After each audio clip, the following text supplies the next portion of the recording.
So I get up the first time. Of course, predictably, I strike out. So now we're winning. It's like the fourth inning, the third inning, fourth inning, something like that. And okay, so I see here comes a bunch of guys that I don't know who they are, but they're coming towards our dugout and they're starting to change into the uniforms. So, I'm looking at this Steve Mullally glued over there. Bradley's there. A couple other guys show up. Schultze showed up. Okay, fine. So I'm about to get my helmet. I'm about to go up to hit again. Kelly McGiffin walks by. He says, "Oh, we got to get Lally in the game. It's like 5-2. We got to get Lally in the game." And I'm like, "Who's Lally?" Number one, and number two, who's we? Because I didn't need to get Lally in the game. He needed to get Lally in the game. So, right. So I'm like, what's Lally? I'm like, what's Lally? Steve Mullally. I don't know how to pronounce your name. I don't know anybody calls you Lally. Who the hell knew? I don't know. So I'm like, yeah, this is going to be something. Tell me that I just drove up here 8 hours to say goodbye to $7,000 for one at bat against the Tavistock Turd Cutters or whatever the hell they were. Thanks, buddy. Yeah. Let's go to the Edelweiss and get drunk. Fuck it.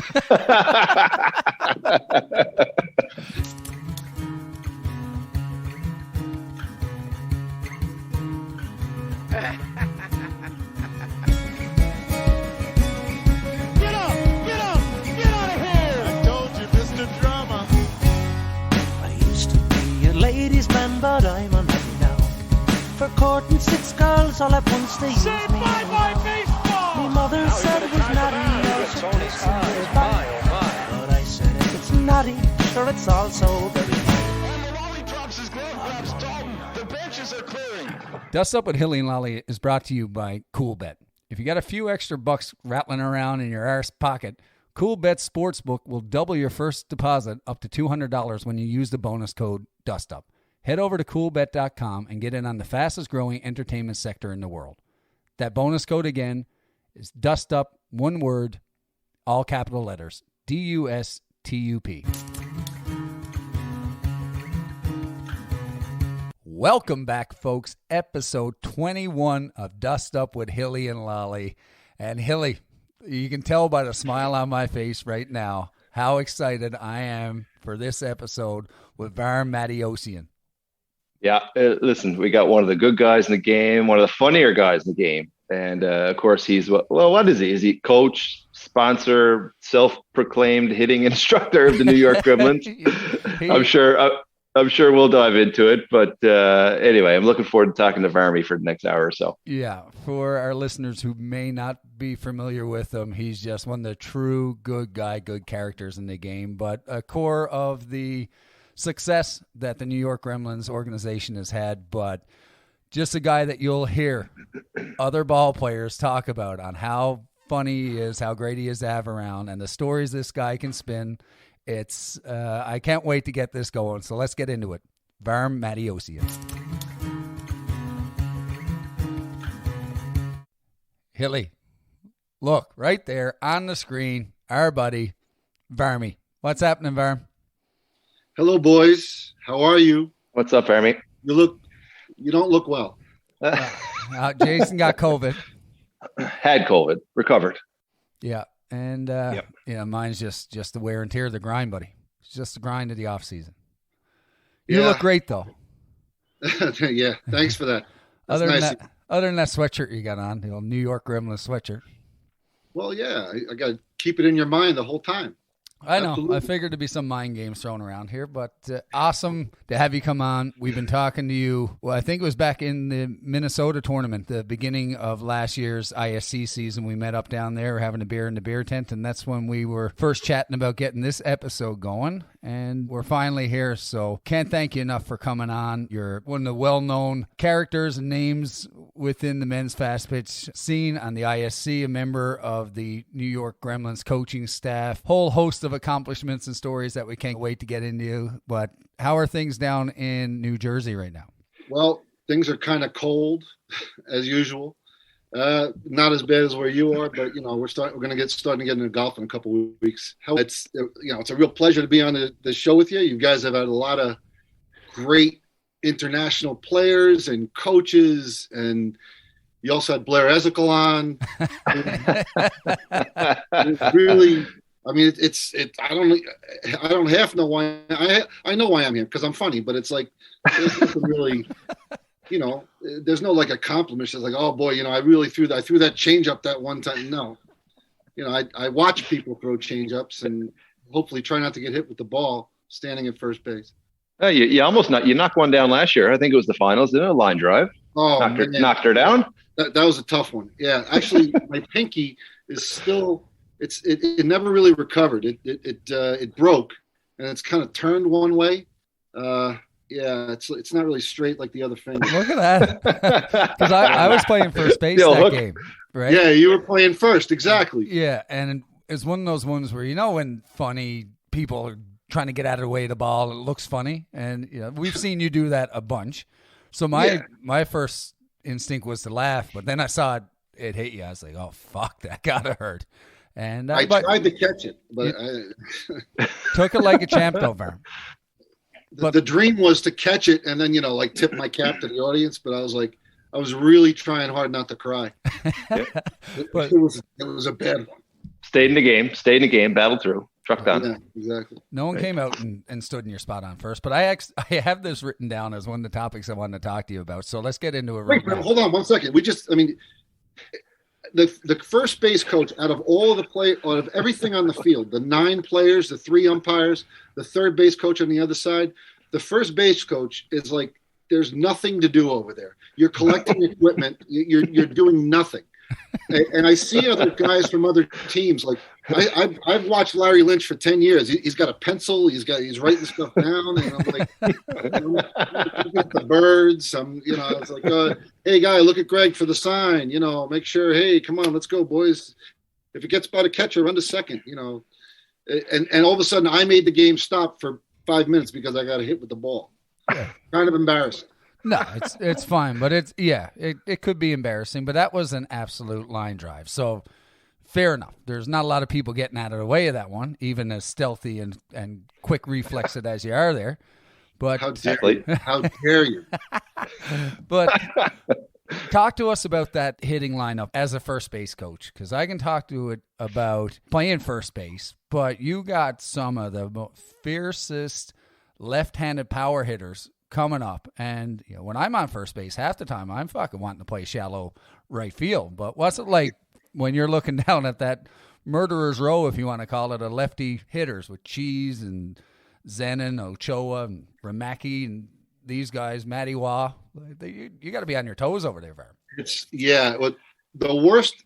Okay, it's bad enough, right? So I back up. Like I'm a dummy, but I'm no dummy. The worst is at circle tap. At the circle tap field, there's about maybe 3 feet of foul territory on each side. There's nowhere to hide. There's nowhere to hide. Now, I'm about 1.5 feet from the fence because, I'm a bit girthy, let's say.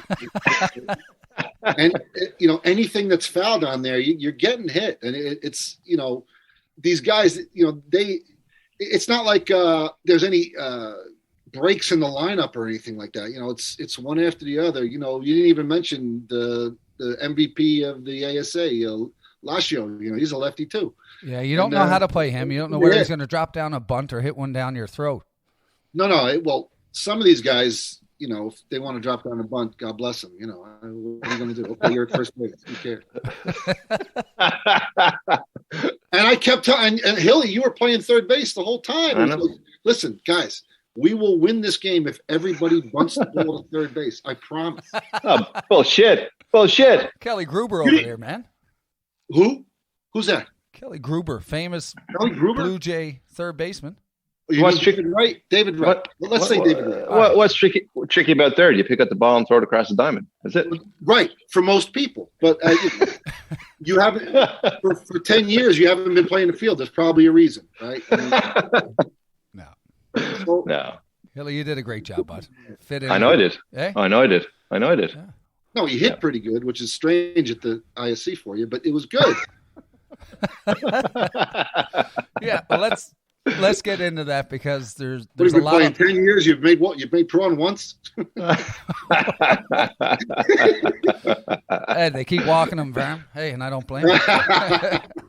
But let's talk a little bit about that 10-year span now, probably 11 years since we first got introduced to you with Chicago, New York. We'll go back to that, but let's start. Sure. Let's start with the more here and now with the New York Gremlins Hill United era, I guess we can call it. There's some other great teams in there, but there's been a 10-year-long rivalry going on between our two teams, which is kind of weird in the sense that the year before that rivalry, for a couple of years, we were playing together. And what's your take on the Hill United New York Gremlins rivalry over the last decade, if you want to call it that? Well, there's definitely an upper hand and a lower hand. I mean, you guys you've had the upper hand for 10 years. What we've both done pretty well at the ASA. It's pretty close. And, at the ISC, it's really has been no comparison. I mean, it's good to see a bunch of guys, that you like do well, but it's stuck in our craw forever, especially the guys that have been there forever. Geez, we can't, half the time we can't even get to these guys. And when we get, and we make it to Saturday, but we haven't played a lot of games at the ISC, your team and our team. And we try to build our team to beat you guys, but a lot of times we end up not playing you guys.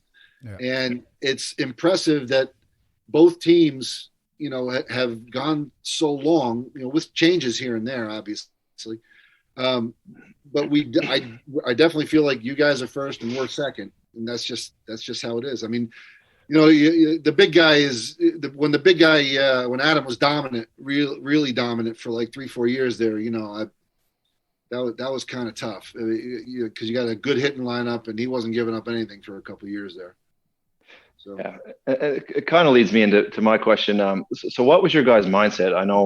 I think you guys were playing last year. I'm talking about 2021 season. You guys were playing maybe a few weeks before us. I'm not really sure. I think you might have had a couple of tournaments on your belt before we got down for our 3-week trip. And then we're missing a couple of guys. We faced you guys first tournament in Minnesota, and you beat the shit out of us. I think it was 8-0 or something like that, 7-0, 8-0. I don't know what it was, but like, what was your mindset after that game? Like, did you guys expect it all to see us again at the ISCs, or did you, how did you picture the games being played out if we met each other going forward? Well, it's easy for us to say, or it's easy for me to say that, Greg and I and Hicks and we thought, oh, we'll definitely see those guys again. However, when the rankings came out, whenever they came out in May or something like that, and it was like Gremlins and Hills fourth, and Greg and I are looking at each other at dinner. It's like, wait, fourth. I mean, like they're the team, and they're the other team. I mean, it's like, oh well, they finished fourth the last two tournaments. Well, so what? I mean, the teams that were finishing second before, they're not even around anymore, and all of a sudden they're fourth now. Guess what? They still got a lot of good players coming, and we knew right then. We didn't know, but we thought you guys were going to be there towards the end. Now, after that first weekend in Minnesota, it was like, these guys haven't played for 2 years. What the hell are they going to do? They're not going to do nothing. That was easy. Yeah. Then you get to ASA, the pitchers are starting to pitch a little bit. You guys have been playing a bunch of games and all of a sudden getting back into it. I wasn't at the ASA. Well, obviously we won it, so I'm not there. So so then we're at the ISC. To a man, there's not one of us that thought that we were going to lose to you. Now, the games were really close both ways, but to be honest, I really didn't expect the games to be close, to be honest. We didn't have a lot of problems hitting Devo, right? Before the final game. I think you guys, you had your pitchers there. I thought you should have let Pablo go a little longer than you did. I don't know if he had any injuries or if he was tired or something like that, because he kind of, we got a couple runs in a few innings, but that's doing good. That's not doing poorly. Yep. And we were kind of happy to see him go. I was kind of happy to see him go, and I think a lot of our guys were too. And we're hoping that he wasn't going to come back into the game. Right. And it I think it's the most impressive ISC you guys have had, even though you had to play less games. I think it would have been a little different if you had to play 3 on Saturday. Sure. I don't know if you would have had the horses to do that. It's possible, but there weren't a lot. But hey, you play the games that are in front of you, and I thought it was the most impressive one you guys had. Right. Yeah. Well, I mean, when we first got down there, we were god awful, and the best thing we did was stay down there. And we flew. Where did we go, Lolly? We went right to Green Bay, wasn't it? Or we stayed in Minnesota, played a couple exhibition games, trained, went right to Minnesota or Green Bay, played some more exhibition games, practiced every day. Right. Then off to the ASA. So by the time we played you in that winners bracket final at the ASAs, I mean, we were, I won't say a completely different team, but we were a lot better team because we were actually winning that game. I know you were winning almost every game. Yeah. You come back in most of them. Yeah. So after that, the ASA final, we lost. Okay. We still had to beat just twice, which would have been a tall task. That's a big ask. Yeah. But our mindset going into the ICs was like, hey man, like we're there now. We can hang with these guys. Right. So if we can get some pitching, put up some runs, anything's possible. And especially in a 1-game final. Yeah. Right. Yeah. So and we talked about the championship game on here a few times. We don't need to go into all the details. It's more around the larger rivalry and what one team does to the mindset of the other. And this started all the way back in 2012 because one thing about the final. Go ahead. The pitch was on the ground. What were you even doing swinging at it? Right. It wasn't close to being a strike. It was a good pitch. That is a strikeout pitch. Were you drunk? No. Listen, man. Hungover. I should have hit the first one. First one was right there. Yeah. I watched the replay. Yeah, it was a little low, but hey, man, listen, you got to be able to hit those pitches. You're not going to get the money pitches every. You got to be able to hit them, Vermi. I watched your hitting instructional videos. I took away some stuff from that too, by the way. So you swept the bat through the zone. Sweep. Well, what a final. And that's what I love the most about the rivalry, Varm, is it's a gentleman's rivalry that gets fierce when all the chips are on the table. But there's so much history between the individual players, whether they played together on the way up or the way that ASA works some years, you join up. But this has been a 10-year-long building rivalry every year. But I can speak to it from our side of things, from the player and somewhat, from what I know about the sponsors and the organization. It's always been with playing the Gremlins on Saturday of the ISC in mind, or having to go through the Gremlins to get to the championship game or beat them in it. And it's, I guess from what you're saying, it's been much the same over that 10 years on your guys' end. Yeah, well, most times that we've made changes, it's with trying to beat you guys in mind.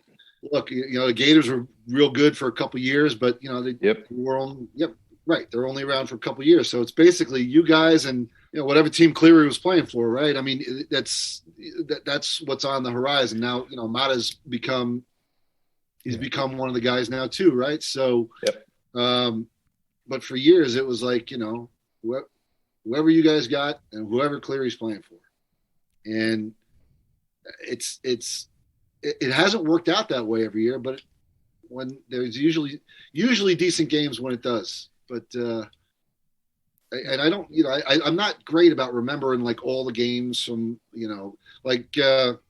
Leather's retired. He's got nothing to do. He knows like the third strike in 2010 and what field we were on and where we were and all that stuff. I remember some of that stuff too, but but just the general sense of preparing, the guys preparing for the season, they're preparing for you guys pretty much. So, So give us a little behind the scenes. What's the brain trust? What's the operation of this Gremlins organization? I can just picture you guys down somewhere in the Bronx, sitting in a back room at a steakhouse, getting served up bread and wine and just putting together this Gremlins team. That's what I have pictured in my mind. So tell us all about it. Well, here's what it is. Leather basically asks my opinion and Greg Hicks's opinion, and then does whatever the fuck he wants anyway.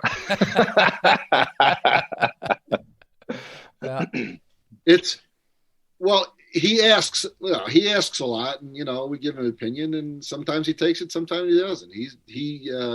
We're hitching to his. He's responsible for the sponsor and all that stuff, and and once the decision's made, we just kind of go forward with it. To be honest, it's more like I care. I want our team to win. I love all the guys, and whatever they need, I try to do. But as far as like doing any actual work to try to do anything for the team, like I'm there to. I work a lot. I'm just going to hang out on the weekends. Try not to get arrested. Have some drink. That's basically what I'm doing. If he needs me to do something, he ain't shy. I mean, so that's what it is. What am I going to sit there and teach Ben Anoka how to hit? Here, Benny, do this. No. Just try not to get hit by the ball. Yeah, exactly. Work for me. Anyway, so take us back to the very beginning. So how did Vahram get involved with fast pitch softball, and how did the New York Gremlins come to be, and how did your involvement, yourself and Leather, how'd you all hook up and make this team happen? I played modified softball for years, about 15, 20 years in New York. Greg ran another team. First, we always played against each other. We knew each other. I had my team. He had his team. There were a couple other teams. Towards the end of it was Patsy's. That's what I was going to say. Patsy started off in modified as well, right? They started off in modified too. But I mean, I started in 1992. I mean, you guys were little itty bitty things back then. But so once that kind of, there were two really good teams, and our team wasn't one of them. We were like third or fourth, but there was Patsy's and there was Leather's team. And so Leather hooked up with the sponsor, with the Gremlins, and then we were done. We were not going to do any softball, no nothing. All of a sudden, Greg calls me one day. He says, "Hey, why don't we get a bunch of the modified guys and start doing this fast pitch thing?" Billy Hillhouse said he'd pitch for us, and so we started that. We were called the New York Knights. We played ISC 2, and we just kind of built from there. And then we started to be the Gremlins again in 2009, 2010, and I hopped on, playing if we didn't have enough guys or something, I'd play a little bit, but not well, but I'd play. And then we just kind of keep it going from there. And it's been a lot of fun, which I tell you something, I really wish that we had found this game when we were a lot younger. Right. We had all my friends from Modified. I love them, and I'll never be upset that I have those relationships. But I really wish that we had found this game when we were a lot younger. So, is Modified still big in New York? Is it? No. Like I remember. I don't know. I guess there's Adam and those guys. They used to go on our off weekends and play Modified tournaments. Like teams used to hire them up to play Modified. Yeah, exactly. I mean, that's how some of the fast pitch guys started to come into Modified. Robbie Scheller was the first big one. Imagine him throwing freaking modified. Imagine the modified guys. The first game that Scheller shows up. Yeah, we'd never seen it. All of a sudden, he's coming back and he threw a pretty heavy drop. I mean, it was. Oh yeah. Yeah. And nobody had ever seen this. I'm talking like 1997, 1998. I'm not talking about 2005, Robbie Scheller. I was talking. No, he's primed up. Prime Robbie Scheller. Yeah. And he pitched as legal as anybody, the push and drag. So he probably had less of an adjustment to go to the modified. Yeah, well, you're not allowed to jump at all, and you can slide a little. Okay. But he didn't have to change too much. No. He didn't change. Stevie Price was a good modified pitcher, very good modified pitcher. There were a bunch of guys that were pretty good. So when you made that jump, so Greg says, "Let's try this fast pitch thing," and you go and you become the New York Knights, go to the ISC 2. Yeah. But when you and I first hooked up, and the three of us, it was with the Chicago, New York team. That's when our friendship kind of kicked off and being teammates. So what do you remember about how all that came together? Because that was, I don't know, the middle step, I guess, from the New York Knights into the now New York Gremlins. What do you remember about that 2010-11 time of your career? Yeah, we had a good team in 2010. We had an overachieving team in 2010 as the Gremlins. We ended up finishing third that year. We ended up playing the winners bracket final against Kitchener, and we got killed. But then we almost beat Jarvis coming back the other way. But we were overachieving pretty much, and then we were running into money problems and stuff. So we were going to have a team in 2011, but it didn't really work out. And so then Kelly McGiffin called Greg and said, "Hey, listen, I got some players. You got some players. Let's figure something out. You have a solid sponsor. I have a solid sponsor. Yeah, sure. He didn't have a solid sponsor. He really didn't. We can go into some detail on that in a minute, but yeah, go ahead. Oh yeah. But anyway, so that ended up happening.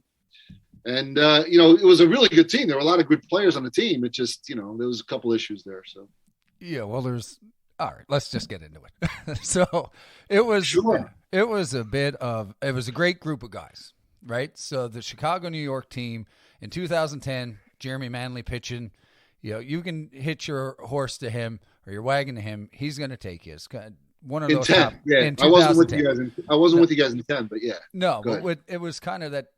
That's when that group started to come together, and that was one half of some of the players that made up the next year. Yeah. So, Hilly, we were on that team in 2010.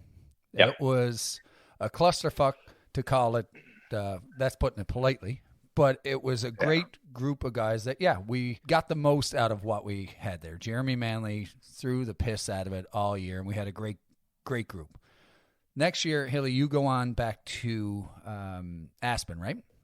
2011, I believe it was. Diamondbacks. Because the New York Gremlins, or you might have been the Knights, I don't know, we're supposed to have a team, remember? And we were going to play with those guys, myself, you, Whitty, a couple other guys, and then they folded pretty late in the game there, late in the offseason. Yeah. Right? And then, because we definitely wanted that lefty to hit for the farm. I didn't know what happened to that guy. And then all of a sudden, like 2 years ago, they said it was you. For the farm, you were hitting bombs all the time. Like 2017, that's the guy from the farm. I'm like, what? You're kidding? Yeah, here we go, Hilly, right? Yeah. Oh fuck! But how much time we got left here? I know, Hilly, but we'll get our digs in here in a minute. But that 2011 team, Vahram, it was awesome. So we had Cheese pitching, we had Reese Casey, I can't go down through all the boys, but Bradley and me and LZ, Patty Shannon. Just go through it. It was unreal. Yeah. The Patty Shannon, Sergio Hose, Reese Catley, Todd Schultz, Ellsworth, Bradley, Derek Pukash, Frank DeGroat, Frank Perez, Brian Newton was the second pitcher. There's a lot of good players. Yeah, and was MJ on the team? Mark Johnson. Mark Johnson was on the team because he was one of the catalysts on the other end with Hill United after that year because we'd all played together. But we went on a run that year. We lost in championship game of the ISC. But let's just start at the beginning of that year because the sheet that you have here is the best guest info sheet that I've seen. We'll probably read it verbatim as we go through. But one of the highlights that you had there was the first tournament that we played that year. Just walk us through that. I love this. Okay. All right. So the first tournament of the year, we're playing in Kitchener. Okay. You have to play in June. So that was the first time everyone's getting together. I had seen the roster of the players, but I didn't really know, I didn't know a lot of the guys on the team. I knew, some of the guys, it was good. So, it's the last weekend of June. Leather calls me and said, listen, we're playing up there at 5:00. They got us scheduled for 5:00 on Friday night. 5 of these guys' flights are not even going to get in until about 4:00. Like, there's no way that they're going to be able to get there in time for the game. Look, if you show up, you'll play. And I'm like, yeah, I don't know. Should I close? Friday's a busy day for me. It's thousands of dollars. I'm, $7,000, $8,000. I'm going to miss because I'm going to this. Okay, fine. I'm like, you know what? I love playing slow. I don't give a shit. That's fine. So, okay. I can get in the car, go. I'm gone. I'm there. We get to the hotel. They got all the new equipment, all this brand new equipment, and we got cleats, and we got this, and we got that. We got all this stuff. Okay, fine. We hit somewhere. We go to the game. All right. So now we're playing a game. We're playing, we're not playing the best team. We're playing another team that there's no way we're going to lose. There's no chance of us losing. Okay. So I'm DH. I'm DHing. Here we go. We have 9 guys, but I'm DH. It's great. Tough position. No, tough position. Oh, yeah. We're 8 in the field. They don't want to put me in the field. No. We had 9 or 10 guys. So okay, fine. They didn't want Nudie to hit. They didn't want Nudie to hit. So I get up the first time. Of course, predictably, I strike out. So now we're winning. It's like the 4th inning, the third inning, 4th inning, something like that. And okay, so I see here comes a bunch of guys that I don't know who they are, but they're coming towards our dugout and they're starting to change into the uniforms. So, I'm looking at this Steve Mullally glued over there. Bradley's there. A couple other guys show up. Schultze showed up. Okay, fine. So I'm about to get my helmet. I'm about to go up to hit again. Kelly McGiffin walks by. He says, "Oh, we got to get Lally in the game. It's like 5-2. We got to get Lally in the game." And I'm like, "Who's Lally?" Number one, and number 2, who's we? Because I didn't need to get Lally in the game. He needed to get Lally in the game. So, right. So I'm like, what's Lally? I'm like, what's Lally? Steve Mullally. I don't know how to pronounce your name. I don't know anybody calls you Lally. Who the hell knew? I don't know. So I'm like, yeah, this is going to be some. Tell me that I just drove up here 8 hours to say goodbye to $7,000 for one at bat against the Tavistock Turd Cutters or whatever the hell they were. Thanks, buddy. Yeah, let's go to the 808 and get drunk. Fuck it. Yeah, but little did you know what that kicked off, huh? What? Little did you know the friendships that kicked off. Yeah, but it ticked you off, but it also kicked off some really good friendships there, buddy. All right. Yeah, sure, right? But it's not like I can carry a grudge. That's sure. fine. But it kicked off one of the most turbulent, interesting, impressive, unforgettable seasons in ISC that I've ever been a part of. One, the talent that was there was unbelievable. Just the guys, the way we gelled as players off the field was amazing. We played a good schedule, and then we quickly realized that, we got a shot to take down an ASA and an ISC here if everybody stays healthy. Yeah. But then we ran into the money issues. I remember having to pay for a flight with a credit card at the airport. There's just no flight. We got to go to New York or wherever it was. Going to the airport, the name on the ticket is Steph Mahahy. And it's like, what about Jess JESS Jess Ellsworthy? Jess Ellsworthy. This is the travel plan. So we're having to go to this. But anyway, let's fast forward. We get declared co-champs after a rain out at the ASA. So anyway, we didn't lose the ASA, but it's a co-champs. Sure. We're losing 5-0, by the way. But go ahead. We got rained out. That's what I remember. So anyway, we were getting shit kicked in the same way you guys won in 2019. Yeah, whatever. Hey, it happens. Fuck it. So, but then we go to the ISC, and I know Cheese doesn't have a flight home.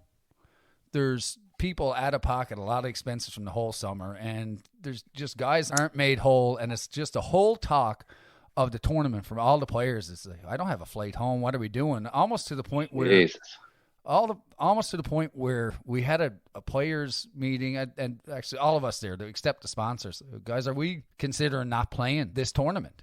People saying, we can't go out and play and then just be left high and dry. But anyway, we had a meeting at batting practice one day. We're all looking around and said, well, we got a shot. You don't get many legit chances to go out and compete for a championship. So everybody just said, let's go out and fuck it. Let's play for each other, right? And sure enough, we get to the championship game against Jarvis in an awesome game, and it ended up being 4-3. Cheese pitched his ass off.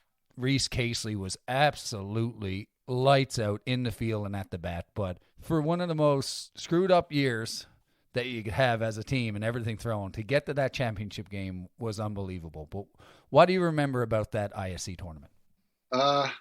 Well, fuck you! You just told them everything. You just told, yeah. I mean, right. The main thing that I remember context, Hilly.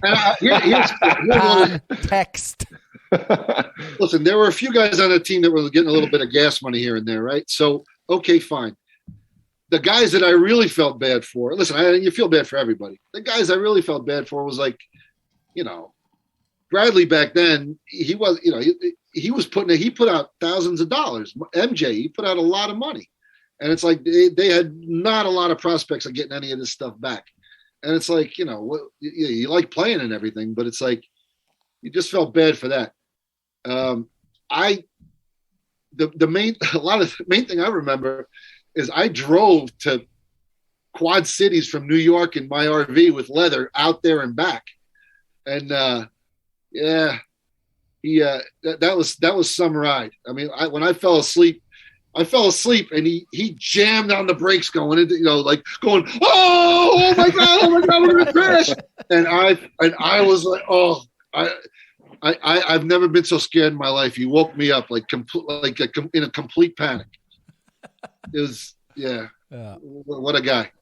Yeah. Well, and that's, but anyway, I remember a lot of the guys. It was, a lot of guys. I hadn't seen a lot of great players like that on one team before. And it was, it was an experience. And I just wanted more of it after that year. Yeah. And then, after that year was, you've been on a top team. Well, pretty well from that day on, pretty much was that year. But a lot of things shook up in the ISC that off season. Can you remember? That was when the Gremlins formed. That was when Hill United formed.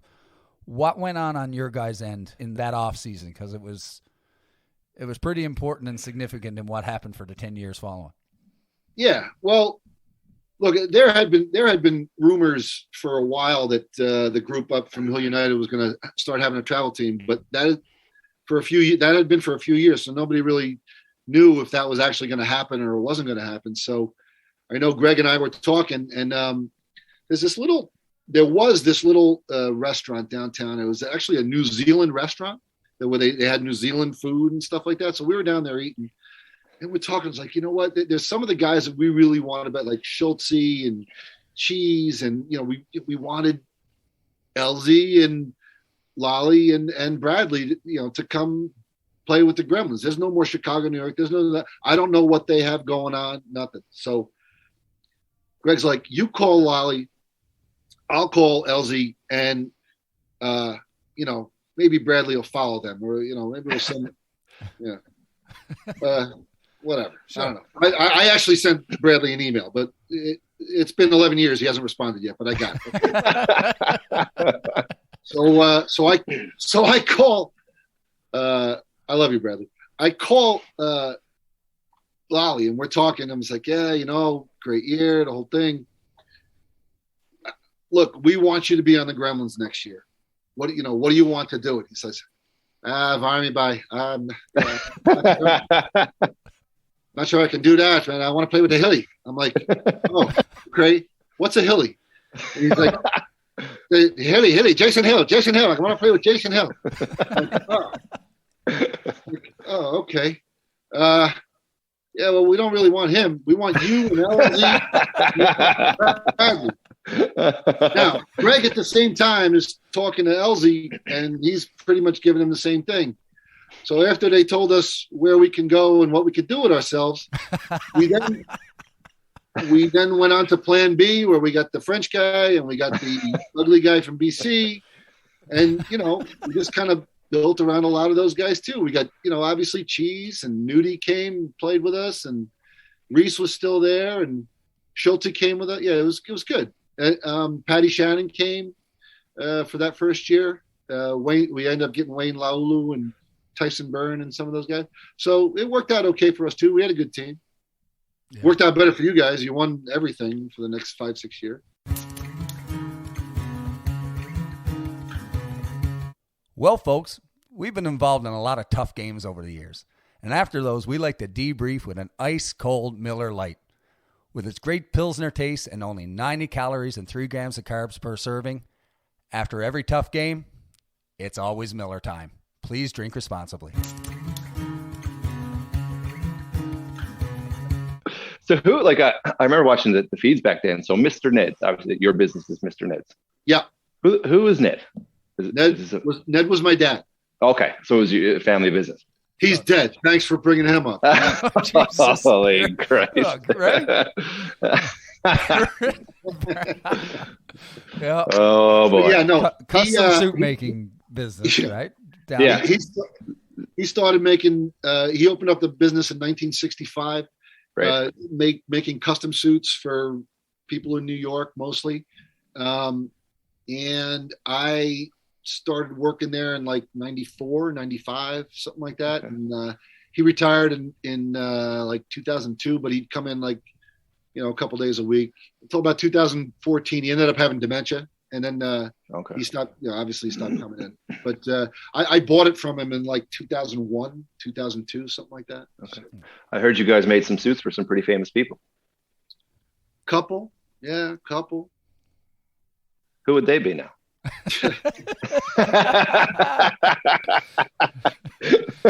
Do you care to disclose? What's that?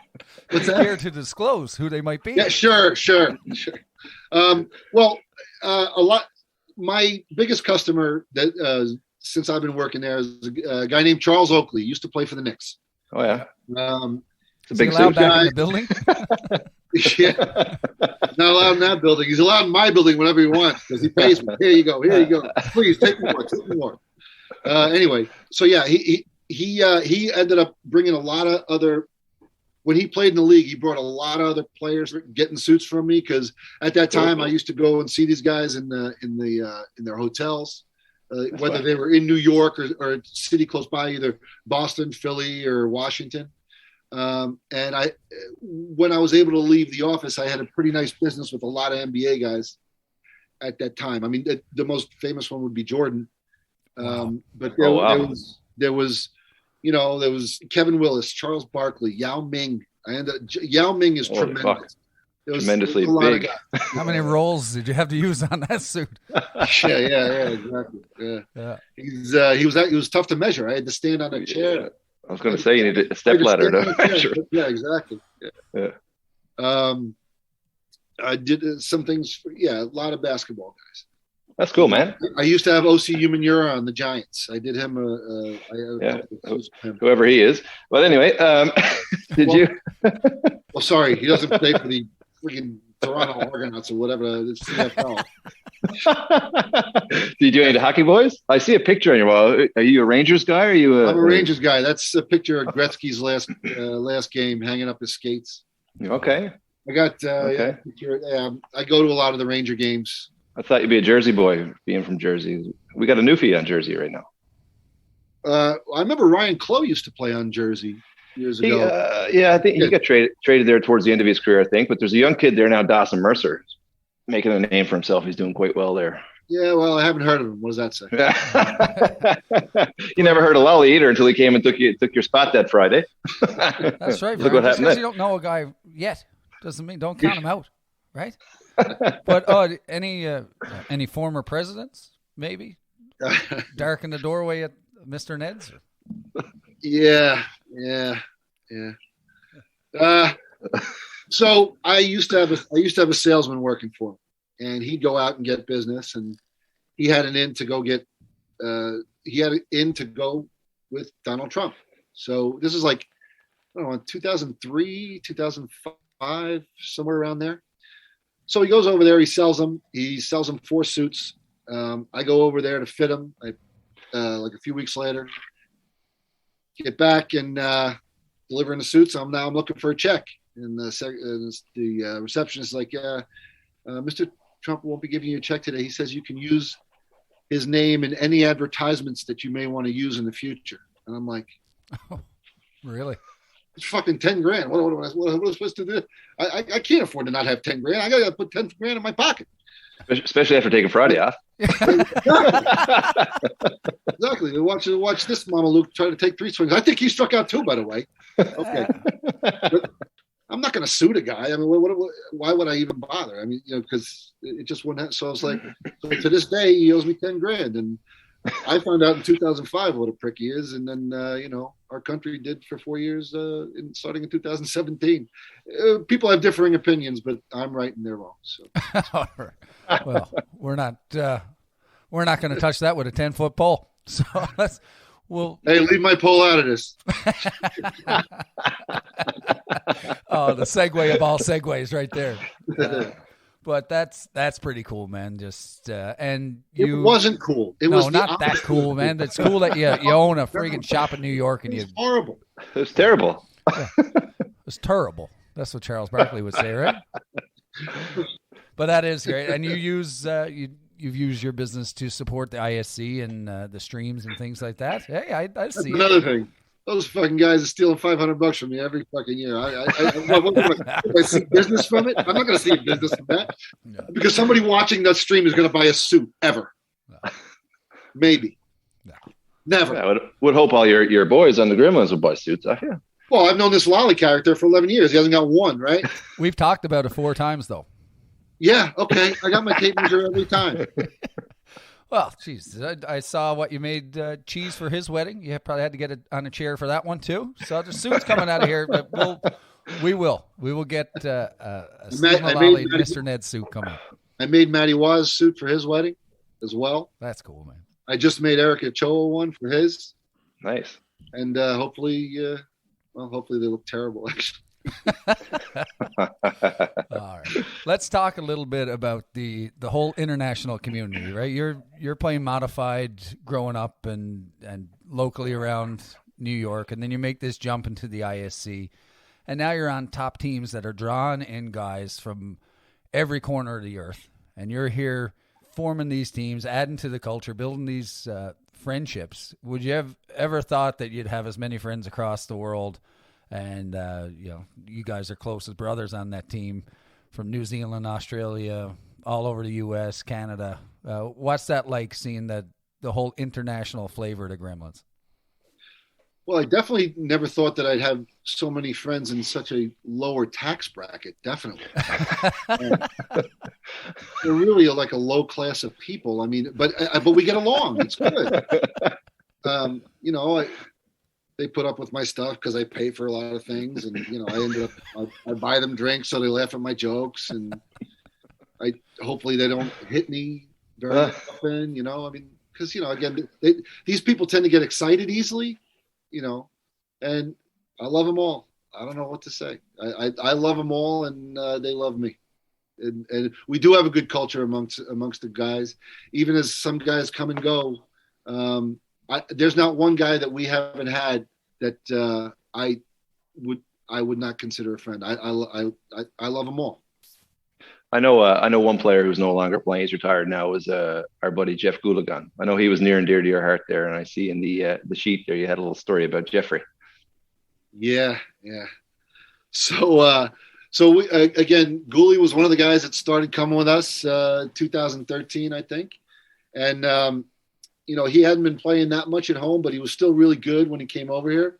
Mm-hmm. And then like around 2016, he really wasn't playing at home. He wasn't playing internationally anymore. And he was just kind of coming over here and playing. And he was like, he had figured out like during that season that he wasn't going to come back anymore. So we were at the ISC and, I think he had told Greg first, but then I was rooming with him at the ISC, and I was actually pissing him off to no end that whole week because I'm not the neatest guy in the world, and I'm throwing my shit all over the place, and he was pissed. But anyway, so he comes in, and he's like, there was one time, like, middle of the week, he's like, Vahram, mate. I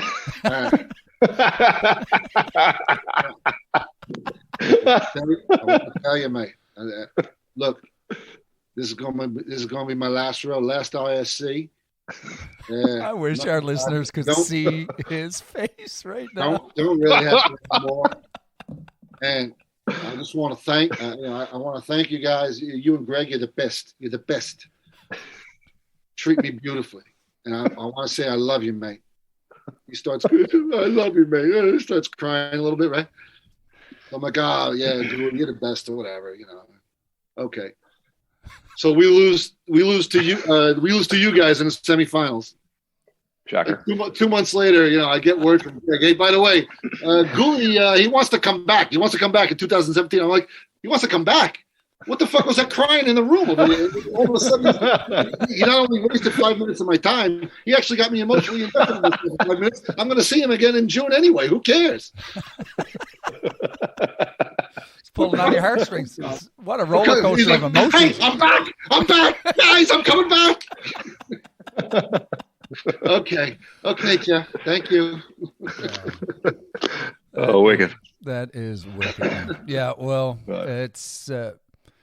it's no surprise to the guys that know the Gremlins, the ISC circuit. There's probably some of our listeners may not be as familiar with you as the active players within the ISC, but you're that guy on the team, on an organization that makes going to the ball field fun, makes being around the hotel fun, the beer tent, all that stuff. One of the great guys, I would consider one of the great guys in the game, and great to see that whole team stick together as long as it has. And a team like that for 10 plus years now, to stay at that level, bringing in talent, players retiring, grooming new talent, and creating superstars, winning major championships.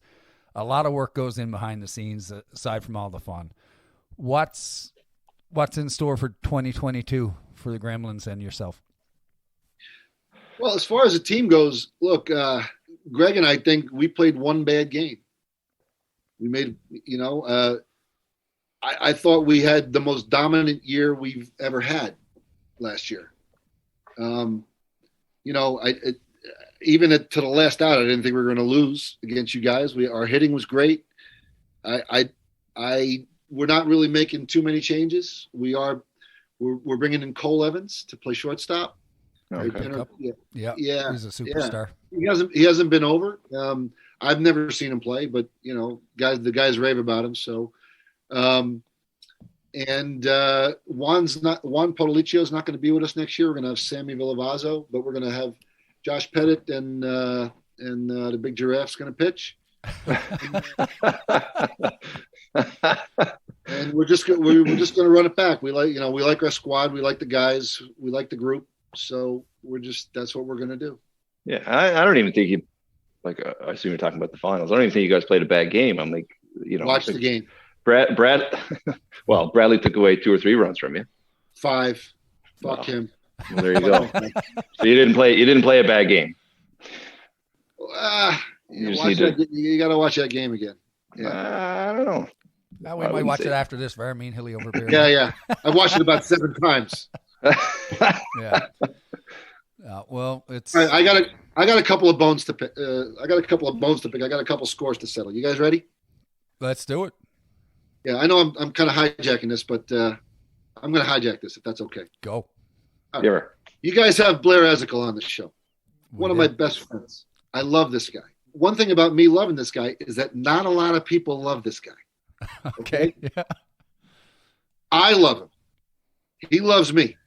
He gets on your podcast and mentions me 0 times. I'm his only friend. Doesn't say a word about it. I listened to it twice to make sure I didn't miss anything. I would go for the easy one. I said, "Oh, it must have went over his head," but there you go. Yeah, okay. In his defense, we had a lot of things to talk about. We had a lot of things to talk about. And it kind of sounds like you can talk about St. John's when you're around. Sounds like a little. This is for the public. This sounds like a little bit of a personal issue too. Like this is not stuff with Dr. Phil. Like maybe you should call old Blair Ezekiel and figure it out, right? Sort it out amongst yourselves. I'm an insecure egomaniac, and I'm settling down. Hey, but we're happy to use the platform here to air any grievances, to settle any scores, right. and yes. So the mic is yours, Vahram. Pick as many as you want. Number 2. Hello? Yes. Please send 2 cases. The last name is Holien. Holien. I know it sounds weird. It mixed up a couple letters. Yes, to the address I gave you. 2 cases. Yes, it's a rush. It's a rush. Okay, thanks. Slim Fast is on the way, Dino.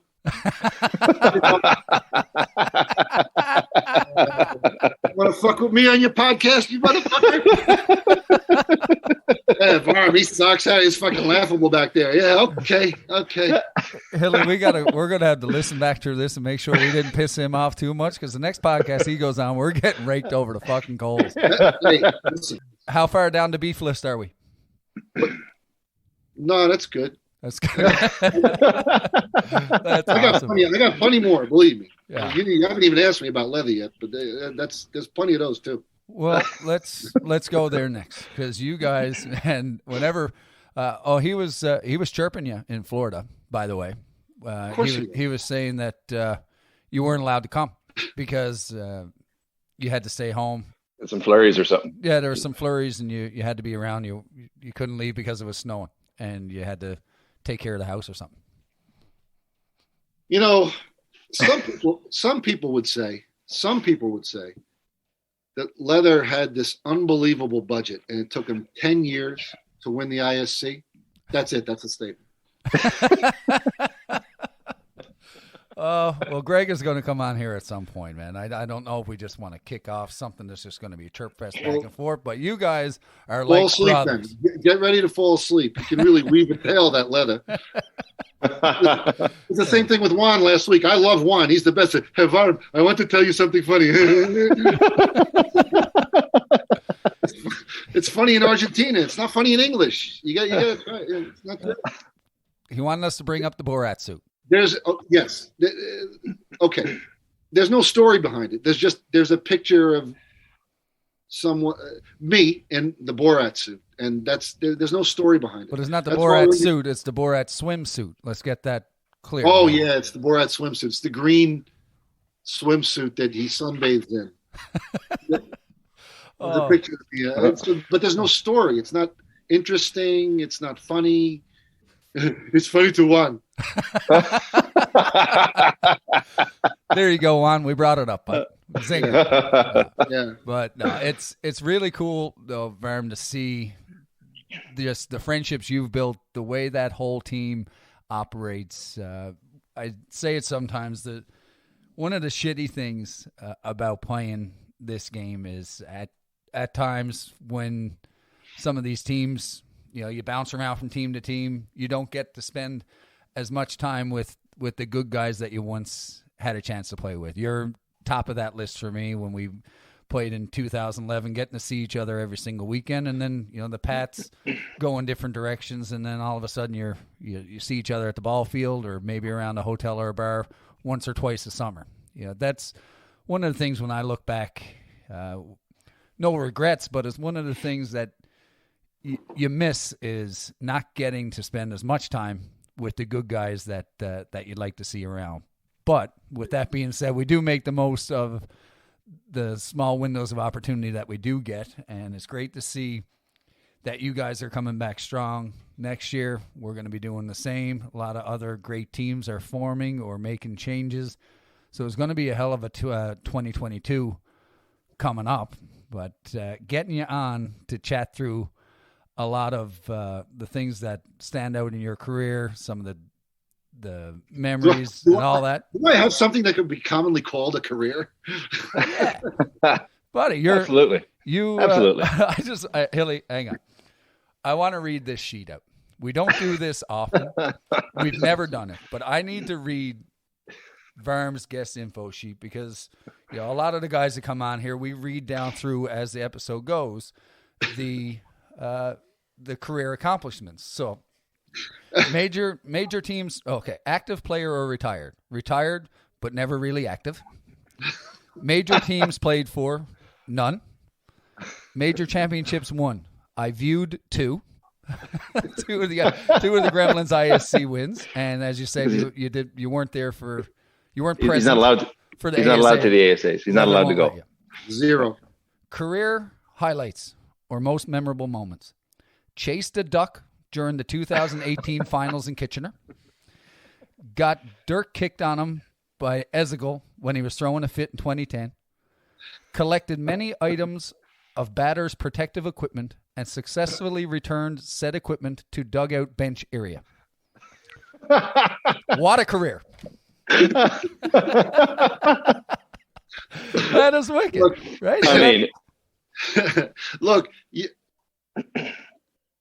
but seriously, the only reason I do this all the time is just for the relationships with the guys that I just like ball and like watching a ball and like doing all this stuff. You guys and all the guys that play for us and play for even for all the teams, like, from 1 through 36 or whatever, it's a different experience for them because they're, they actually playing stuff. I'm just there to make things easier for our team and just, have a couple of drinks with the rest of the guys that I like. But yeah, so that was all of that stuff was absolutely true that I wrote on there. But it's more than that for me, and I just like being around.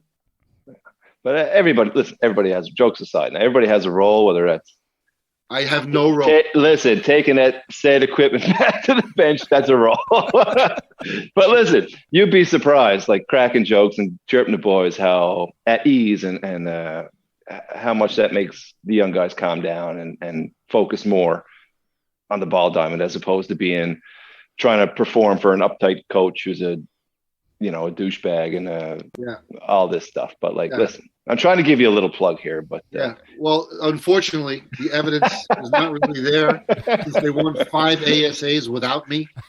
They performed much better. My presence is not there. Apparently, I've been a distraction over the years. I heard the opposite. I just you hear the boys like if you're close to the huddle, let's do this one for Varmy. He couldn't be here. Let's win this one for Varmy. Don't patronize me.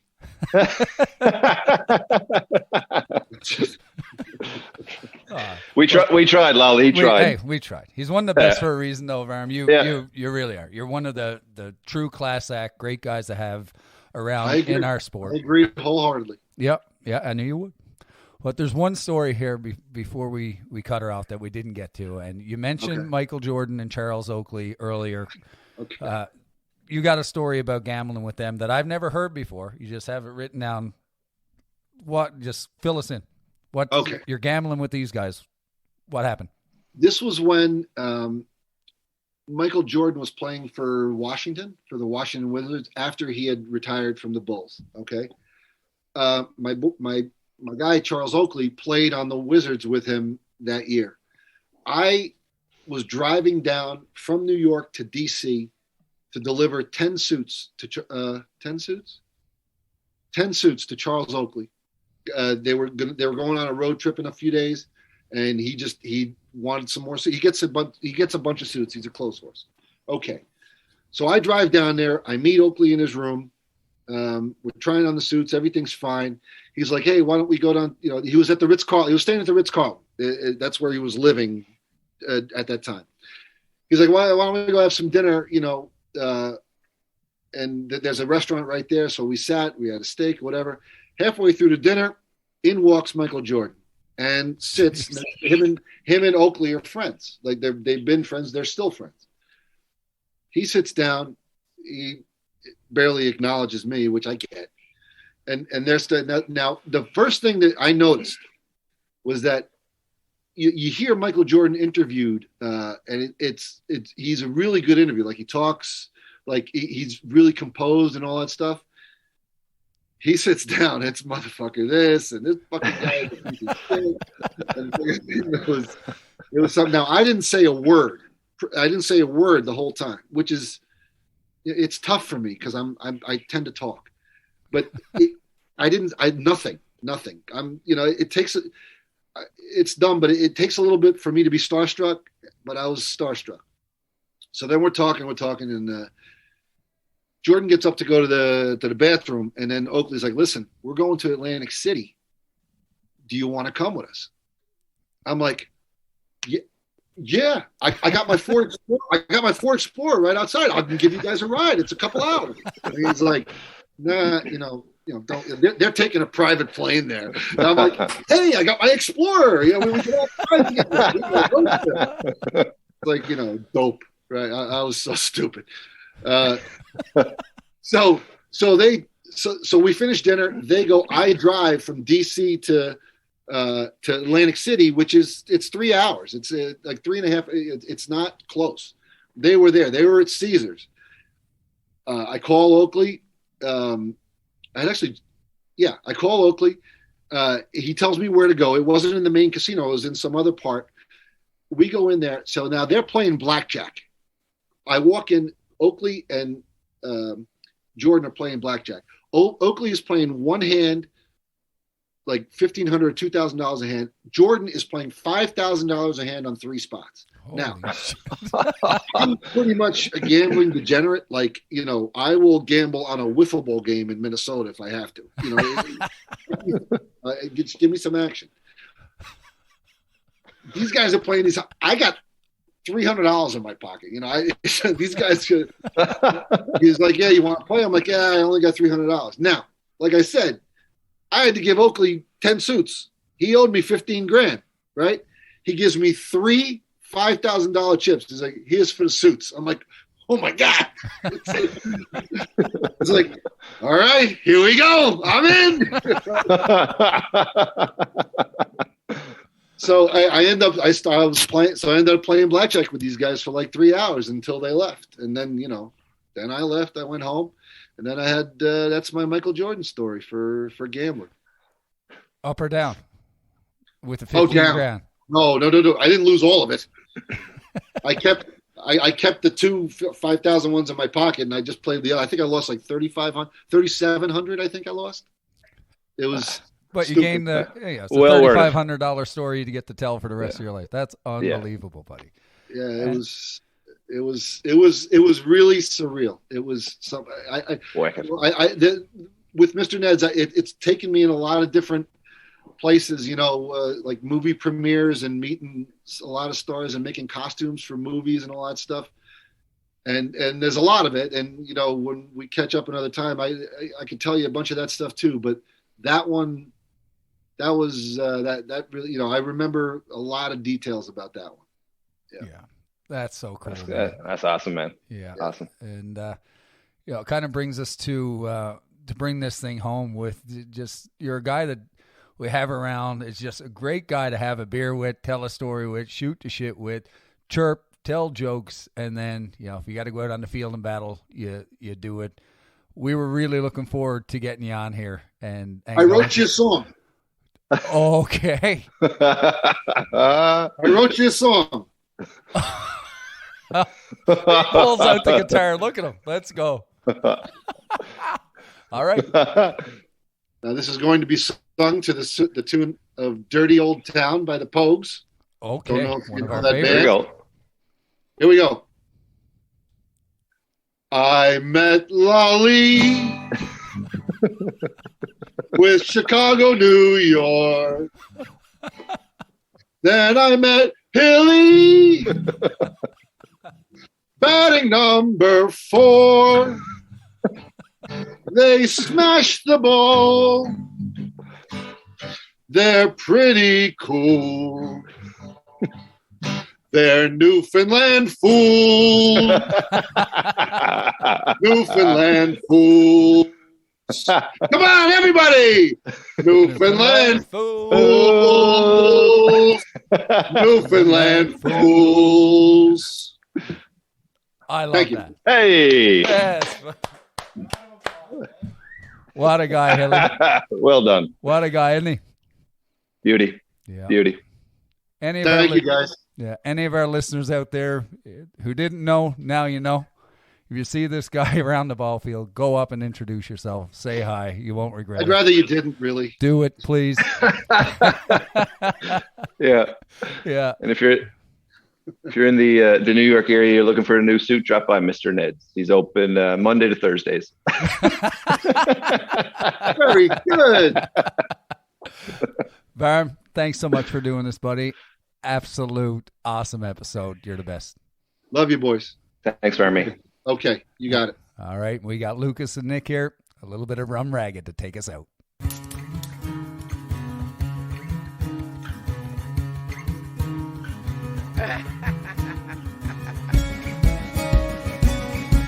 up! Get up! Get out of here! ladies' man, but I'm unhappy now. For courting 6 girls all at once, they used me anyhow. My mother said it was naughty, I was so pissed in the back. But I said if it's naughty, sure it's also very